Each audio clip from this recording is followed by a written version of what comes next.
Очекував дека во својот настап ќе изгрази загриженост од оваа говорница што се затвара 2 оделенија во општата градска болница во Скопје. Што ускратени се граѓаните на Република Македонија за 75 легла. Што лист Исклучете, ве молам. Господја Шахпаска, стопирај го времето. Ве молам. Да видиме, колеги, ве молам. Ве опоменувам 2 пати. Колешке, ве опоменувам 2 пати, господја Шахпаска.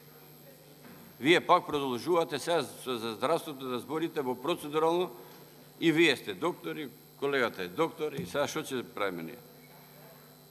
Сега ќе збориме за оделенијата или ќе збориме за 3-та точка? Предлог за избор на председател, замене на председател, членови и нивни заменици на Комисијата за прашање на изборите и именувањето на Собранието на Република Македонија. Повелете да видиме што е процедурално, само ве молам, немојте со здравството сега да зборите. Повелете. Ве молам да се доискажам до крај. И колегата го слушавте до крај, имам уште 1 минута. Значи, колега, наместо да зборувате за состојбите во Куманово за време на владењето на СДСМ, дајте да ги спротиставиме повторно копијата за политиките во здравството во времето на вашето владење. За 75 милиони евра долг на Фондот за здравство. Ве молам, морам да се доискажам. Значи, зашто морате? Како морате? По деловникот треба да зборите. Имам право уште. Не ми го отрошите времето. Ама немојте за здравството, ве викам, ве молам. Повелете.